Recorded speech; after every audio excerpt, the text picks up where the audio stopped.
Hello guys. അപ്പോൾ നമ്മുടെ അടുത്തൊരു വീഡിയോയിലേക്ക് അവർക്കും സ്വാഗതം. നിലവിൽ നമ്മൾ U G C net social വർക്കിൻ്റെ PYQ ഡിസ്കഷൻ സീരീസാണ് ചെയ്തുകൊണ്ടിരിക്കുന്നത്. 3 യൂണിറ്റിൻ്റെ വീഡിയോസ് അപ്ലോഡ് ചെയ്തിട്ടുണ്ടായിരുന്നു. ഇന്ന് നമ്മൾ ഡിസ്കസ് ചെയ്യാൻ പോകുന്നത് യൂണിറ്റ് 4ൽ മുൻകാലങ്ങളിൽ വന്നിട്ടുള്ള PYQs ഏതൊക്കെയാണെന്നുള്ളതാണ്. യൂണിറ്റ് 4 എന്ന് പറഞ്ഞു കഴിഞ്ഞാൽ social work with communities and social action എന്ന് പറയുമെങ്കിലും സോഷ്യൽ ആക്ഷനും കമ്മ്യൂണിറ്റി ഓർഗനൈസേഷനും ഇതാണ് ബേസിക്കലി ഈ ഒരു യൂണിറ്റിലുള്ള യൂണിറ്റ്സ് ഭാഗങ്ങൾ. ഓക്കെ, നമുക്ക് നേരെ നമ്മുടെ വീഡിയോയിലോട്ട് കിടക്കാം. ഒന്നാമത്തെ നമുക്ക് കിട്ടിയിട്ടുള്ള ചോദ്യം, which of the following R components of community work? Community വർക്കിൻ്റെ അല്ലെങ്കിൽ കമ്മ്യൂണിറ്റി ഓർഗനൈസേഷൻ്റെ കുറച്ച് കോമ്പണൻസ് ഇവിടെ തന്നിട്ടുണ്ട്. അതിൽ ഏതൊക്കെയാണ് ശരിക്കുള്ള കോമ്പണൻസ് എന്നുള്ളതാണ് ചോദ്യം. A. Target population. B. Individual and group goals. C. Group within the community. D. Significant individuals. And E. Agency. പൊതുവെ നമ്മൾ ഒരു 5 കോമ്പണൻസ് ആണ് പറയാറുള്ളത്. അതിൽ ഈ ബി ഒഴികെയുള്ള 4ഉം, അതിൽ B individual and group goals ഒഴികെയുള്ള target population, group within the community, significant individuals and agency, ഇത്രയും അതിൻ്റെ കോമ്പണൻസ് തന്നെയാണ്. ഇതിൽ പ്ലസ് വർക്കർ, അത് കമ്മ്യൂണിറ്റി വർക്കർ എന്നുള്ളത് കൂടി ഇതിലോട്ട് ആഡ് ചെയ്താൽ ആ 5എണ്ണമാണ് കമ്മ്യൂണിറ്റി ഓർഗനൈസേഷൻ്റെ components. So individual and group goals എന്നുള്ള ഈ ഒരു ഓപ്ഷൻ ഇവിടെ തെറ്റാണ്. ബി ഓപ്ഷൻ അല്ലാത്ത ACDE വരുന്ന ഓപ്ഷൻ 2 ആണ് ഇവിടെ റൈറ്റ് ആൻസർ. ആ 5 കോമ്പണൻസ് ജസ്റ്റ് ഒന്ന് ഓർത്ത് വയ്ക്കുക. രണ്ടാമത്തെ നമുക്ക് കിട്ടിയിട്ടുള്ള ചോദ്യം, which of the following are not a principle of the community practice? ഇത്തരത്തിലുള്ള ക്വസ്റ്റ്യൻ വായിക്കുന്ന സമയത്ത് ഈ നോട്ട് സാധാരണ ഒരു കളിപ്പിക്കാൻ വേണ്ടിയിട്ട് ഇടാറുണ്ട്. UGCൻ്റെ ആളുകൾ, UGCക്കാർ, അവരുടെ ഹോബിയാണത്. അപ്പോൾ അത് ശ്രദ്ധിക്കണം. ഇത്തരത്തിൽ നോട്ടാണോ നോട്ട് ഇല്ല എന്നുള്ളതൊക്കെ. ഓക്കെ, ഇവിടെ തന്നിട്ടുള്ള കുറച്ച് പ്രിൻസിപ്പിൾസ് ഉണ്ട്. അതിൽ ഏതാണ് കമ്മ്യൂണിറ്റി ഓർഗനൈസേഷൻ്റെ പ്രിൻസിപ്പിൾ അല്ലാത്തത് എന്നുള്ളതാണ് ചോദ്യം. അപ്പോൾ okay, A principle of people participation, B principle of programming, C directive functioning, D optimum utilisation of indigenous resource, E flexible organisation. ഇതിലുള്ള പീപ്പിൾസ് പാർട്ടിസിപ്പേഷനും ഒപ്റ്റിമം യൂട്ടിലൈസേഷൻ ഓഫ് ഇൻഡിജീനിയസ് റിസോഴ്സും ഫ്ലെക്സിബിൾ ഓർഗനൈസേഷനും എന്താണ് കമ്മ്യൂണിറ്റി ഓർഗനൈസേഷൻ്റെ പ്രിൻസിപ്പിളാണ്. നമ്മുടെ HY സിദ്ദീഖി, നമ്മുടെ ആശാൻ പ്രപ്പോണ്ട് ചെയ്തിട്ടുള്ള ഒരു 8 പ്രിൻസിപ്പിൾസ് ഉണ്ട്. അതിൽ പെട്ട 3എണ്ണമാണ് ഈ എയും ഡിയും ഇയും. സോ ഈ എയും ഡിയും ഇയും അല്ലാത്ത ബിയും സിയും ആയിരിക്കും ഇവിടെ റൈറ്റ് ആൻസർ. ബിയും സിയും വരുന്ന ഓപ്ഷൻ 3 ആണ് ഇവിടെ റൈറ്റ് ആൻസർ ആയിട്ട് വരുന്നത്. ഓക്കെ, മൂന്നാമത്തെ ചോദ്യം, communist manifesto was first published in the year? പോലീസുകാർക്ക് എന്താ ഈ വീട്ടിൽ കാര്യം എന്ന് പറഞ്ഞ പോലെയാണ് ഈ ക്വസ്റ്റ്യൻ. ശരിക്കും ഈ യൂണിറ്റിലെ ചോദ്യമല്ല. കമ്മ്യൂണിറ്റി ഓർഗനൈസേഷൻ്റെ ക്വസ്റ്റ്യൻ തപ്പുന്ന സമയത്ത് ഈ കമ്മ്യൂണി എന്ന് കണ്ടപ്പോൾ തന്നെ ഈ ക്വസ്റ്റ്യൻ ഇതിക്ക് എടുത്തിട്ടതാണ്. എന്നാലും നമുക്ക് അറിയേണ്ട ഒരു ക്വസ്റ്റ്യൻ തന്നെയാണ്. കമ്മ്യൂണിസ്റ്റ് മാനിഫെസ്റ്റോ വന്നിട്ടുള്ള വർഷം 1848 ആണെന്നുള്ളത് ഈ ഒരു യൂണിറ്റിൻ്റെ ഇടയിലൂടെ നമ്മളൊന്ന് മനസ്സിലാക്കിയിട്ട് അടുത്ത ചോദ്യത്തിലൂടെ പോകാം. Fourth question, according to Robert Redfield, the term small community is used to describe which community? ഏത് കമ്മ്യൂണിറ്റിനെ റെപ്രസെൻ്റ് ചെയ്യാനാണ് അദ്ദേഹം സ്മോൾ കമ്മ്യൂണിറ്റി എന്നുള്ളത് പറയാറുള്ളത്? റോബർട്ട് റെഡ്ഫീൽഡിൻ്റെ സ്മോൾ കമ്മ്യൂണിറ്റി, അല്ലെങ്കിൽ ഇതിനെ തന്നെ നമ്മൾ ലിറ്റിൽ കമ്മ്യൂണിറ്റി എന്നും പറയാറുണ്ട്. ഈ ലിറ്റിൽ കമ്മ്യൂണിറ്റി കോൺട്രിബ്യൂട്ട് ചെയ്ത ആൾ ആരാന്നുള്ള ചോദ്യങ്ങൾ ഒരുപാട് നെറ്റിൽ കണ്ടിട്ടുണ്ട്. ആ ആളുടെ പേരൊന്ന് ഓർത്ത് വെക്കുക, റോബർട്ട് റെഡ്ഫീൽഡ് ആണ്. സ്മോൾ കമ്മ്യൂണിറ്റി എന്ന് പറഞ്ഞു കഴിഞ്ഞാൽ അദ്ദേഹം പറയുന്നത് ഈ കമ്മ്യൂണിറ്റിക്ക് 4 ഫീച്ചേഴ്സ് സാധാരണ ഉണ്ട്. അതിലൊന്ന് ഡിസ്റ്റിങ്റ്റീവ്നെസ് ആണ്. അവർക്ക് അവരുടെ സ്വന്തമായിട്ടുള്ള ഒരു ഐഡൻറ്റിറ്റി ഉണ്ടായിരിക്കും, യുണീക്കായിട്ടുള്ള കുറച്ച് ഫീച്ചേഴ്സ് ഉണ്ടായിരിക്കും എന്നുള്ളതാണ്. 2 സ്മോൾനെസ് ആണ്, അവർ ചെറിയൊരു ടീമായിരിക്കും. ദെൻ ഹോമോജീനിറ്റി, അവർക്ക് കോമൺ ആയിട്ടുള്ള ഒരു ഹോമോജീനിയസ് ആയിട്ടുള്ള കുറേ ഫീച്ചേഴ്സ് അവർക്ക് ഉണ്ടായിരിക്കും. Then self sufficiency. ഈ 4 ഫീച്ചേഴ്സും ഇതിൽ വരുന്ന ഒരു ഓപ്ഷൻ ഉള്ളത് അഗ്രികൾച്ചറൽ കമ്മ്യൂണിറ്റി ആണ്. ഓക്കെ, സോ അഗ്രികൾച്ചറൽ കമ്മ്യൂണിറ്റി ആയിട്ടുള്ള ഓപ്ഷൻ 2 ആണ് ഇവിടെ റൈറ്റ് ആൻസർ. റോബർട്ട് റെഡ്ഫീൽഡ് പറയുന്ന സ്മോൾ കമ്മ്യൂണിറ്റിയിൽ ഉൾപ്പെട്ടിട്ടുള്ള ആ ഒരു ഗ്രൂപ്പിൽ വരുന്ന ഒരു ടീമാണ് അഗ്രികൾച്ചറൽ കമ്മ്യൂണിറ്റി എന്നുള്ളത് ഓർത്ത് വയ്ക്കുക. ഓപ്ഷൻ 2. അഞ്ചാമത്തെ ചോദ്യം, arrange the 5 phases of oppression mild to severe as suggested by Iris Marion Young. ഈ ഐറിഷ് മാരിയോൺ യങ് എന്നുള്ള ഒരു അമേരിക്കൻ പൊളിറ്റിക്കൽ സയൻറ്റിസ്റ്റാണ്. അവർ ഒപ്രഷൻ നമുക്ക് കേട്ടുപരിചയമുള്ള വാക്കായിരിക്കും. അതിൻ്റെ 5 മുഖങ്ങളെ, 5 ഫേസസിനെ അവർ പറഞ്ഞിട്ടുണ്ട്. അതിൽ സിവിയാരിറ്റി കുറഞ്ഞത് മുതൽ സിവിയാരിറ്റി കൂടിയത് വരെയായിട്ടുള്ള 5 ഫേസുകളുണ്ട്. അപ്പോൾ അത് ഇവിടെ തന്നിട്ടുണ്ട്. ഇതിനെ ഒന്ന് ഓർഡർ ചെയ്യാൻ വേണ്ടിയിട്ടാണ്. ഒന്ന് powerlessness, B marginalisation, C violence, D exploitation and E cultural imperialism. അവർ പറയുന്നത് ഇങ്ങനെയാണ്. ഏറ്റവും ഇതിൽ മൈൽഡായിട്ട് അല്ലെങ്കിൽ മൈൽഡ് ടു സിവിയർ ആയിട്ട് ഓർഡർ ചെയ്യുന്ന സമയത്ത് ആദ്യം വരുന്നത് എക്സ്പ്ലോയിറ്റേഷൻ ആണ്. എക്സ്പ്ലോയിറ്റേഷൻ എന്ന് വെച്ച് കഴിഞ്ഞാൽ നമ്മൾ അവരെ കൊണ്ട് പണിയെടുപ്പിക്കുക, ഒരു ഗ്രൂപ്പ് ഓഫ് ആളുകളെ കൊണ്ട് പണിയെടുപ്പിക്കുക, പൈസ ഒന്നും കൊടുക്കാതെ, അല്ലെങ്കിൽ അവർ യൂസ് ചെയ്യുക. മുതലാളിമാർക്ക് പ്രോഫിറ്റ് കിട്ടും, പക്ഷെ ഇവർ ചെയ്ത പണിക്കുള്ള പെർസൈസ് ഒന്നും തിരിച്ച് കിട്ടാത്തൊരവസ്ഥ. അതാണ് എക്സ്പ്ലോയിറ്റേഷൻ. ദെൻ മാർജിനലൈസേഷൻ, അവരൊരു ടീമിലോട്ട് ഉൾപ്പെടുത്താത്ത ആളുകളാകുക, അല്ലെങ്കിൽ ഒരു താഴേക്കടിയിൽ അടിച്ചമർത്തപ്പെട്ട ഒരു വിഭാഗമാക്കി മാറ്റുന്ന പോലത്തെ ഒരു സംഗതിയാണ് മാർജിനലൈസേഷൻ എന്നുള്ളത്. പിന്നെ പവർലെസ്നെസ്, ഒരു സൊസൈറ്റിയിൽ 2 ഗ്രൂപ്പുകൾ ഉണ്ടാക്കുന്നു, ഉള്ളവർ ഇല്ലാത്തവർ. അതിൽ പവർ ഇല്ലാത്ത ആളുകളാക്കിയിട്ട് ഇവരെ കാറ്റഗറൈസ് ചെയ്യുക എന്നുള്ളതാണ് പവർലെസ്നെസ്. ദെൻ കൾച്ചറൽ ഇമ്പീരിയലിസം, അവിടെ ഭരിക്കുന്ന അല്ലെങ്കിൽ അവിടെ റൂൾ ചെയ്യുന്ന കൾച്ചർ ഏതാണോ ആ കൾച്ചർ എല്ലാവരും ഫോളോ ചെയ്യണമെന്ന് ഇമ്പോസ് ചെയ്യിക്കുക, നിർബന്ധിപ്പിക്കുക. അവർ ഇവരുടെയാണ് കൾച്ചറൽ ഇമ്പീരിയലിസം കൊണ്ട് ഉദ്ദേശിക്കുന്നത്.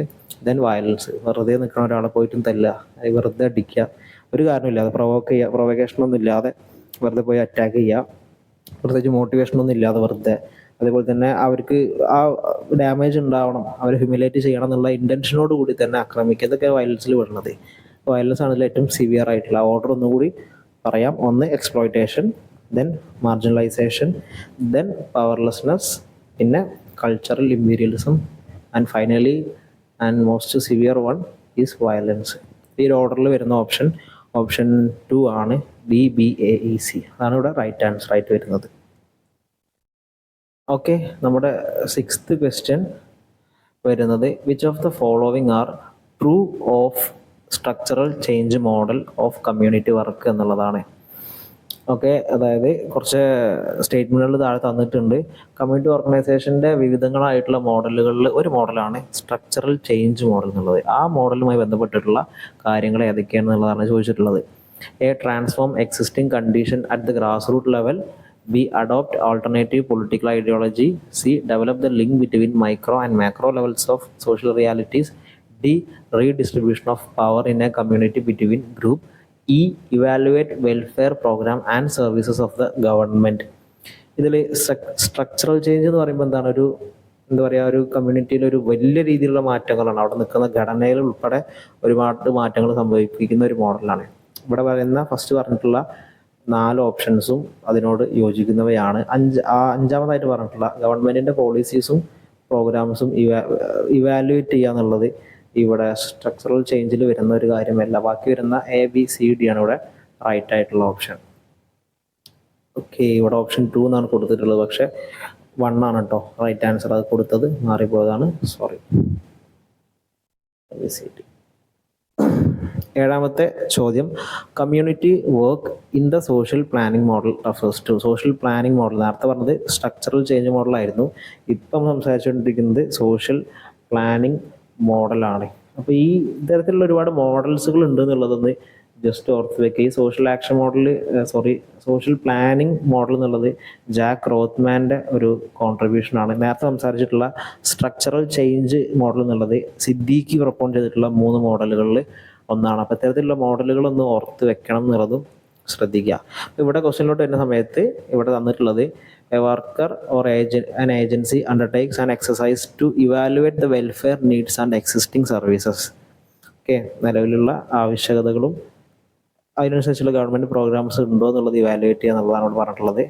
Second, an issue oriented work to generate a collective movement. ഒരു മൂവ്മെൻറ്റ് ഉണ്ടാക്കാൻ, സോഷ്യൽ ആക്ഷനൊക്കെ പോലത്തെ ഒരു കൈൻഡ് ഓഫ് കമ്മ്യൂണിറ്റി ഓർഗനൈസേഷൻ്റെ ഒരു മോഡലാണ് ഇവിടെ പറഞ്ഞിട്ടുള്ളത്. 3, work to mobilise public opinion on a social issue. അല്ലേ, ആളുകൾക്ക് പൊതു അഭിപ്രായമുള്ള ഒരു വിഷയം അവർക്ക് തന്നെ അറിയാത്തൊരു വിഷയമാണെന്നുള്ളത്, അത്തരം വിഷയങ്ങൾ ഏതൊക്കെയാണെന്നുള്ളത് അതിൽ അപ്രോച്ച് ചെയ്യുക, ആ രീതിയിൽ അതിനെ അപ്രോച്ച് ചെയ്യുക, അത് പരിഹരിക്കാൻ എന്തൊക്കെ കാര്യങ്ങൾ ചെയ്യാൻ പറ്റുമെന്നുള്ളത് നോക്കുക എന്നുള്ളതാണ് 3 പറഞ്ഞിട്ടുള്ളത്. മൊബിലൈസ് ചെയ്യുക എന്നുള്ളത്. 4, mobilise global fund to overthrow the government. അത് വേറെ തന്നെ ഒരു കാര്യമാണ്. ഇവിടെ റൈറ്റ് ആയിട്ടുള്ള ആൻസർ ആയിട്ട് വരുന്നത് ഓപ്ഷൻ 3 ആണ്. അവിടെ നിലവിലുള്ള പ്രശ്നങ്ങളെ കുറിച്ചുള്ള പബ്ലിക് ഒപ്പീനിയൻ എടുക്കുക, അതിനനുസരിച്ചുള്ള പ്ലാനിങ്ങുകൾ ഉണ്ടാക്കുക എന്നുള്ളതാണ്. അതിനനുസരിച്ചുള്ള കാര്യങ്ങൾ മൊബിലൈസ് ചെയ്യുക എന്നുള്ളതാണ് ഇവിടെ ഉദ്ദേശിക്കുന്നത്. ഇതാണ് സോഷ്യൽ പ്ലാനിങ് മോഡലുമായിട്ട് കണക്ട് ചെയ്യാൻ പറ്റുന്നത്. So right answer will be option 3. Okay, ഇത് കഴിഞ്ഞ സൈക്കിളിൽ ചോദിച്ചതാണ്, ലേറ്റസ്റ്റ് ആയിട്ട് കഴിഞ്ഞിട്ടുള്ള ഒരു എക്സാമിൽ ചോദിച്ച ചോദ്യമാണ്. അപ്പോൾ കമ്മ്യൂണിറ്റി മോഡൽ അഗെയിൻ ഞാൻ പറയുന്നു, ഇമ്പോർട്ടൻ്റ് ആണ്, അത് നോക്കി വെക്കണം കേട്ടോ. 8ാമത്തെ ചോദ്യം, people's participation in development programmes or project can be understood as given below.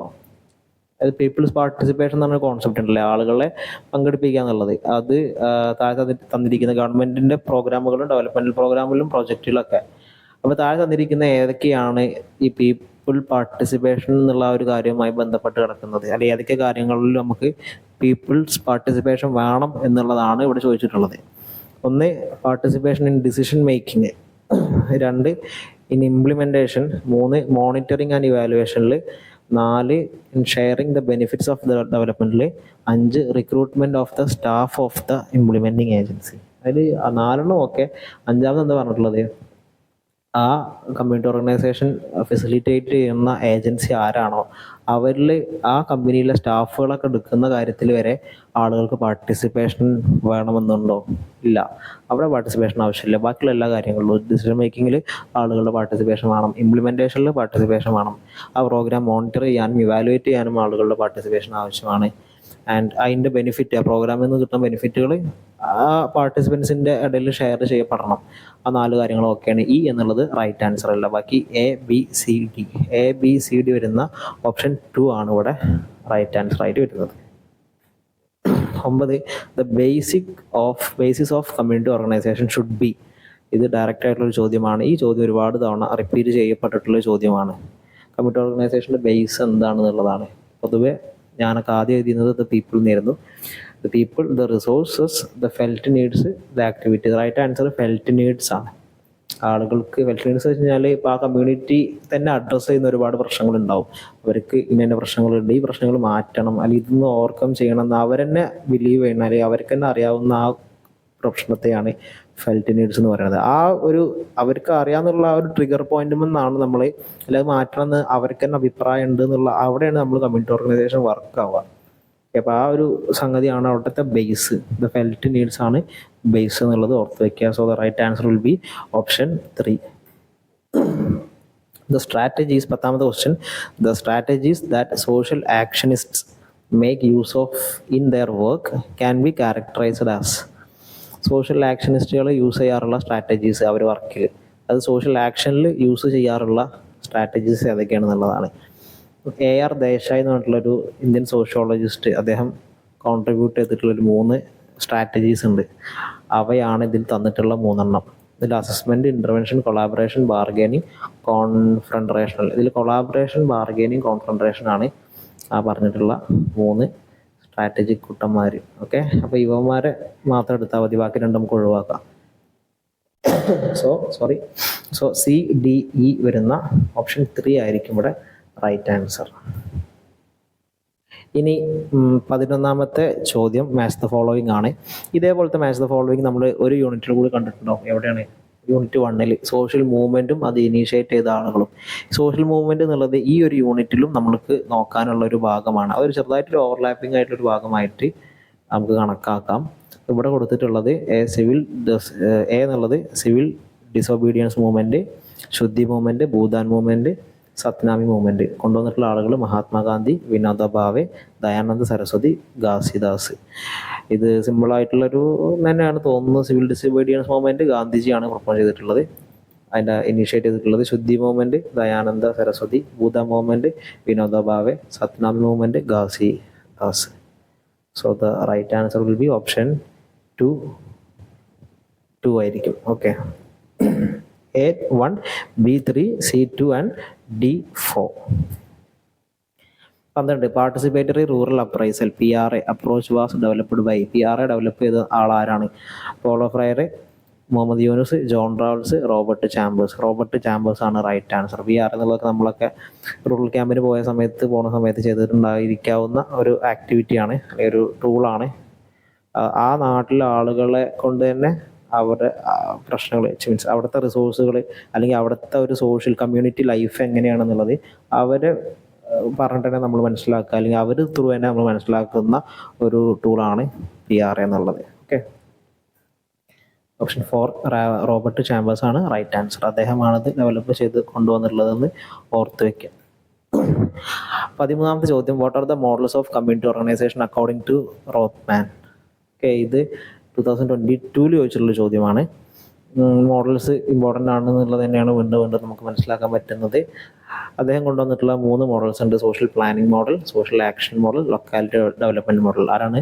Jack റോത്ത്മാൻ. ഈ 3 മോഡൽസാണ് അദ്ദേഹം കൊണ്ടുവന്നിട്ടുള്ളത്. സോ BCD ആണ് ഇവിടെ റൈറ്റ് ആൻസർ. ഓപ്ഷൻ B ആണ് റൈറ്റ് ആൻസർ. അതോടൊപ്പം തന്നെ ഞാൻ പറയാം, ഞാൻ നേരത്തെ പറഞ്ഞിട്ടുണ്ടായിരുന്നു, മറ്റ് മോഡൽസ് കൊണ്ടുവന്നിട്ടുള്ള ഒരാളാണ് ആര്? സിദ്ദീഖി, HY സിദ്ദീഖി. അദ്ദേഹം കൊണ്ടുവന്നിട്ടുള്ള മോഡൽസ് ആണ് neighbourhood developmental model, system change model, structural change model. Jack Rothman കൊണ്ടുവന്നിട്ടുള്ളത് locality development model, social action model, social planning model. ഇതുകൂടാതെ കമ്മ്യൂണിറ്റി ഓർഗനൈസേഷന് 3 അപ്രോച്ചുകൾ കൊണ്ടുവന്നിട്ടുണ്ട് ആര്? MG Ross. General content approach, specific content approach, process approach. അതുകൂടി ഒന്ന് ഓർത്ത് വെക്കുക. ഈ സംഗതിയിൽ നിന്നാണ് പൊതുവെ കുറേ ചോദ്യങ്ങൾ കണ്ടിട്ടുള്ളത്. 14th question, what is the meaning of social action? Social ആക്ഷൻ്റെ മീനിങ് എന്താണെന്നുള്ളതാണ്. A group of action to solve mass problem, collective action by members to counter violence. വയലൻസിന് കൗണ്ടർ ചെയ്യാനുള്ളത് ആവില്ല. അതല്ല സോഷ്യൽ ആക്ഷൻ്റെ meaning. Then the organized effort with the aim of solving mass problems. Correct ആണ്. Issue oriented community work to generate collective movement. അതും കറക്റ്റാണ്. ഇവിടെ B ആണ് കറക്റ്റ് അല്ലാത്തത്. സോ A, C, D നമുക്ക് സോഷ്യൽ ആക്ഷന് കൊടുക്കാവുന്ന മീനിങ്ങുകളാണ്. സോ A, C, D വരുന്ന ഓപ്ഷൻ B ആണ് ഇവിടെ റൈറ്റ് ആൻസർ.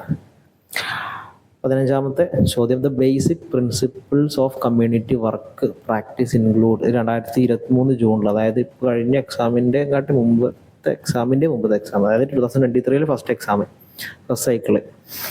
അപ്പോൾ ഇതിലും ചോദിച്ചിട്ടുള്ള എന്താണ്? പ്രിൻസിപ്പിൾസ് ആണ്. നമ്മൾ ഫസ്റ്റ് ക്വസ്റ്റ്യനിലും ഡിസ്കസ് ചെയ്തിട്ടുണ്ടായിരുന്നു.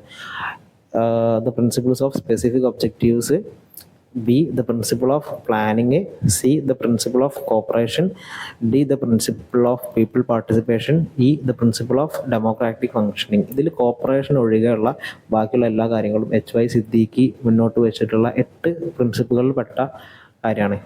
എയും ബിയും ഡിയും ഇ എന്നുള്ളത്. സി എന്നുള്ളത് കമ്മ്യൂണിറ്റി ഓർഗനൈസേഷൻ്റെ ഒരു പ്രിൻസിപ്പിളായിട്ട് വരുന്ന കാര്യമല്ല. സോ എ ബി ഡി വരുന്ന ഓപ്ഷൻ സി ആണ് ഇവിടെ റൈറ്റ് ആൻസർ ആയിട്ട് വരുന്നത്. അത് HY സിദ്ദീഖ് ആണ് ആ പ്രിൻസിപ്പിൾസ് പ്രൊപ്പോൺ ചെയ്തിട്ടുള്ളത്. 8 പ്രിൻസിപ്പിൾസ് ഉണ്ട്. ആ 8 ഒന്ന് വായിച്ച് നോക്കാൻ ശ്രദ്ധിക്കുക. 16 അഗെയിൻ ഫെൽറ്റ് നീഡ്. നേരത്തെ ചോദിച്ച അതേ പേപ്പറിൽ തന്നെ ചോദിച്ചൊരു ചോദ്യമാണ്. 2023 ജൂണിൽ ചോദിച്ച ചോദ്യമാണ്. Felt needs in the community work means needs identified by leader of the community ആണോ? Needs identified by the community worker അതുമാണോ? Needs of the weaker section of the community അതും അല്ല. കാരണം 3 അല്ല. 4 community needs as expressed by the community in general. Community പൊതുവെ അവരെന്നെ പറഞ്ഞിട്ടുള്ള പൊതുവായിട്ടുള്ള അവരുടെ പ്രശ്നങ്ങൾ അല്ലെങ്കിൽ ആവശ്യങ്ങൾ, അതാണ് ഫെൽറ്റ് നീഡ് എന്നുള്ളത്. ഓക്കെ, ഓപ്ഷൻ 4 ആണ് റൈറ്റ് ആൻസർ. 2 സ്റ്റേറ്റ്മെന്റ് ക്വസ്റ്റ്യൻ ആണ്. അസേർഷൻ റീസൺ തന്നിട്ടുണ്ട്. Assertion social action is mass betterment through propaganda and legislation. നമ്മൾ സോഷ്യൽ ആക്ഷൻ പഠിക്കുന്ന സമയത്ത് ആദ്യം പഠിക്കുന്ന ഒരു ഡെഫിനേഷൻ ആണിത്. ശരിയാണ്. Social action requires intensive mass mobilisation. അതും ശരിയാണ്. ആളുകളുടെ ഒരു മൊബിലൈസേഷൻ, കുറേ ആളുകളെ ഭയങ്കര ഇൻറ്റൻസീവായിട്ടുള്ളൊരു കൂട്ടം ആളുകൾ നമുക്ക് ആവശ്യമാണ് ഇതിൻ്റെ ആക്ഷൻ ഒരു വർക്കൗട്ട് ആവാൻ വേണ്ടിയിട്ട്, അല്ലെങ്കിൽ ഒരു ആക്ഷനിലോട്ട് എത്തണമെന്നുണ്ടെങ്കിൽ ആളുകൾ മൊബിലൈസ് ചെയ്യുക എന്നുള്ളത് ആവശ്യമാണ്. ഇത് രണ്ടും കറക്റ്റാണ്. പക്ഷേ ഇത് രണ്ടും അല്ലെങ്കിൽ 6 എന്നുള്ളത് എയുടെ എക്സ്പ്ലനേഷൻ ആണോ എന്ന് ചോദിച്ചു കഴിഞ്ഞാൽ അല്ല. രണ്ട് കാര്യങ്ങൾ, രണ്ടും കറക്റ്റായിട്ടുള്ള കാര്യമാണ്. പക്ഷേ രണ്ട് കാര്യങ്ങളാണ്. So both A and R true and R is not the correct explanation of A. ഇതായിരിക്കും ഇവിടെ റൈറ്റ് ആൻസർ. ഇത്തരം ക്വസ്റ്റ്യങ്ങൾ ശ്രദ്ധിക്കുക. ഈ 6 എന്നുള്ളത് എ കാരണമാണോ ഉണ്ടാകുന്നത്, അല്ലെങ്കിൽ 6 കാരണമാണോ എ ഉണ്ടാവുന്നത് എന്നുള്ളത് ആണ്. സോറി, നേരത്തെ പറഞ്ഞു മാറിപ്പോയതാണ്. 6 കാരണമാണോ ഈ എ ഉണ്ടാകുന്നത് എന്നാണ് ഇവിടെ നോക്കുന്നത്. 6 കാരണമാണ് എ ഉണ്ടാകുന്നതെങ്കിൽ എന്താ ഇത് എയും ആറും കറക്റ്റ് എക്സ്പ്ലനേഷൻ ആണെന്ന് പറയാം, അല്ലാന്നുണ്ടെങ്കിൽ അല്ല. ഇപ്പം ഇവിടെ ഇത് രണ്ടും കറക്റ്റ് എക്സ്പ്ലനേഷൻ ആണ്, പക്ഷേ ഇത് രണ്ടും റിലേറ്റഡ് അല്ല. രണ്ട് കാര്യങ്ങൾ, സോഷ്യൽ ആക്ഷനിൽ തന്നെയുള്ള രണ്ട് കാര്യങ്ങൾ. ഒന്ന് അതിൻ്റെ ഡെഫിനിഷനാണ് പറയുന്നത്, മറ്റൊന്ന് പറയുന്നത് അതിന് വേണ്ട റിക്വയർമെൻറ്റിനെ കുറിച്ചാണ് പറയുന്നത്. Okay, so the right answer will be option 2 ആണ് ഇവിടുത്തെ right answer. 18 community organisation involves. താഴെ പറയുന്ന കാര്യങ്ങളിൽ ഏതൊക്കെ കാര്യങ്ങളാണ് കമ്മ്യൂണിറ്റി ഓർഗനൈസേഷനിൽ ഉൾപ്പെടുന്നത് എന്നുള്ളതാണ്. ഇവിടെ സ്പെല്ലിംഗ് മിസ്റ്റേക്ക് ഉണ്ട്, ക്ഷമിക്കുക. Identifying the community needs and problems, giving priority to the community needs and problem, developing confidence and will to work, finding resources to deal with the community needs and problems, developing cooperative and collaborative attitude and practices. ഒന്ന് ഇരുത്തി വായിച്ചു നോക്കുകയാണെങ്കിൽ ഇതെല്ലാം community ഓർഗനൈസേഷനിൽ involve ചെയ്യുന്ന കാര്യങ്ങൾ തന്നെയാണ്. So എയും ബിയും സിയും ഡിയും ഇയും വരുന്ന ഓപ്ഷൻ 4 ആണ് ഇവിടെ റൈറ്റ് ആൻഡ് ആൻസർ. ഓക്കെ, ഇനി 19ാമത്തെ ചോദ്യം. Social action is not only a method of social work but an overriding philosophy behind it. This statement is credited to. ഇത്തരത്തിലുള്ള ചോദ്യങ്ങളും എക്സ്പെക്ട് ചെയ്യാവുന്നതാണ്. ഇത് നമ്മൾ ചിലപ്പം പഠിച്ചോളുന്നില്ല, പക്ഷേ ഇങ്ങനത്തെ ചോദ്യങ്ങളും വരാം. അത്യാവശ്യം നന്നായിട്ട് കറക്കി കുത്താൻ അറിയുമെങ്കിൽ നിങ്ങൾക്ക് സന്തോഷിക്കാം. ഈ ഡെഫിനിഷൻ എന്നല്ല, നമ്മൾ കോമൺലി പഠിക്കുന്ന ഡെഫിനിഷൻസിൽ ഉൾപ്പെടാത്ത, നമുക്ക് കേട്ടുപരിചയം പോലില്ലാത്ത ചില ഡെഫിനിഷനുകളുമായി UGC വരാറുണ്ട്. അന്നേരം അത്യാവശ്യം നന്നായിട്ട് കറക്കി കുത്തുക എന്നുള്ളത് മാത്രമാണ് നമുക്ക് ചെയ്യാൻ പറ്റുന്ന കാര്യം. കാരണം ഈ ഡെഫിനിഷനെല്ലാം നമുക്ക് പഠിക്കാൻ പോസിബിൾ അല്ല. ഇവിടെ റൈറ്റ് ആയിട്ടുള്ള ആൻസർ AS ദേശായി ആണ്. ഓക്കെ, AS ദേശായി ആണ് ഈ ഒരു ഡെഫിനിഷൻ കൊണ്ടുവന്നിട്ടുള്ളത്, അല്ലെങ്കിൽ ഈ ഒരു സ്റ്റേറ്റ്മെൻറ്റ് കൊടുത്തിട്ടുള്ളത്. Last question. Which of the following is not a sub model of social action given by Britto. നമ്മുടെ ബ്രിട്ടോ മച്ചാൻ കുറച്ച് സോഷ്യൽ ആക്ഷൻ്റെ മോഡൽസ് തന്നിട്ടുണ്ട്. അത് പ്രധാനമായിട്ട് 2 കാറ്റഗറി ആയിട്ട് 6 മോഡൽസ് അദ്ദേഹം തന്നിട്ടുണ്ട്. ഓരോ കാറ്റഗറീൻ്റെ അണ്ടറിലും 3 മോഡൽ വെച്ചിട്ട്. അപ്പോൾ അതിൽ പെട്ട ഇതല്ലാത്തത്, ആ സബ് കാറ്റഗറിയിൽ ഉൾപ്പെടാത്തത് ഏതൊക്കെയാണെന്നുള്ളതാണ് ഇവിടെ ചോദിച്ചിട്ടുള്ളത്. ആ 2 കാറ്റഗറൈസേഷൻ ഇങ്ങനെയാണ്. ഒന്ന് elitist social action model, 2 popular social action model. എലൈറ്റിസ്റ്റിൽ വരുന്നതാണ് legislative social action, economic sanction model, direct physical model എന്നുള്ളത്. ദെൻ പോപ്പുലർ സോഷ്യൽ ആക്ഷനിൽ വരുന്നതാണ് കോൺഷ്യസ്. ആ സ്പെല്ലിങ് വായിക്കാൻ കുറച്ച് ബുദ്ധിമുട്ടുള്ളതാണ്, നിങ്ങൾ ഒന്ന് റെഫർ ചെയ്ത് നോക്കുക. രണ്ടാമത്തെ അതിൽ ഡയലക്റ്റിക്കൽ മോഡലാണ്, ഡയറക്റ്റ് മൊബിലൈസേഷൻ മോഡലാണ് മൂന്നാമതായിട്ട് വരുന്നത്. എൻ്റെ സ്പെല്ലിങ് ഞാൻ പറഞ്ഞുതരാം. ഒന്നാമത്തെ CONCIENTIZACAO. എന്താണ് പ്രൊനൗൺസ് ചെയ്യാന്നുള്ളത് എനിക്കറിയില്ല. സോ അതാണ് ആ 6 മോഡൽസാണ് അദ്ദേഹം കൊണ്ടുവന്നിട്ടുള്ളത്. അതിൽ ഉൾപ്പെടാത്തത് സോഷ്യൽ ഗോൾ മോഡലാണ്. ബാക്കി പറഞ്ഞ 3 കാര്യങ്ങളും അദ്ദേഹം കൊണ്ടുവന്നിട്ടുള്ള സോഷ്യൽ ആക്ഷൻ മോഡലിൽ ഉൾപ്പെടുന്ന കാര്യങ്ങളാണ്. ആ മോഡൽസും ജസ്റ്റ് ഒന്ന് നിങ്ങൾ വായിച്ച് നോക്കുക എന്നുള്ളതാണ്. ഓക്കെ, അപ്പോൾ ഈ വീഡിയോ, ഇന്നത്തെ ഡിസ്കഷൻ നമുക്ക് ഇവിടെ അവസാനിക്കാം. 20 ക്വസ്റ്റ്യനുകൾ നമ്മൾ ഡിസ്കസ് ചെയ്തു. അഗൈൻ ആൻഡ് അഗൈൻ ഞാൻ റിപ്പീറ്റ് ചെയ്യുന്നു, ഈ ഏരിയകളിൽ നിന്ന് മാത്രമല്ല ക്വസ്റ്റ്യൻ വരിക, ഈ ഏരിയകളിൽ നിന്നും ക്വസ്റ്റ്യൻ വരും. അതേപോലെ തന്നെ ഇതേപോലത്തെ പാറ്റേണുകളിലായിരിക്കും ക്വസ്റ്റ്യൻ വരിക എന്നുള്ളതാണ് നിങ്ങളെ വീണ്ടും ഓർമ്മിപ്പിക്കാൻ ഞാൻ ഉദ്ദേശിക്കുന്നത്. അപ്പോൾ ക്വസ്റ്റ്യൻസ് ഒരുപാട് ചെയ്യുക, ഡിഫറെൻറ്റ് പാറ്റേൺസിലുള്ള ക്വസ്റ്റ്യൻസ് ചെയ്യുക, നന്നായിട്ട് റീഡ് ചെയ്യുക, ഇത്രയും കാര്യങ്ങൾ ചെയ്യുക. Okay, thank you for watching this video. Thanks.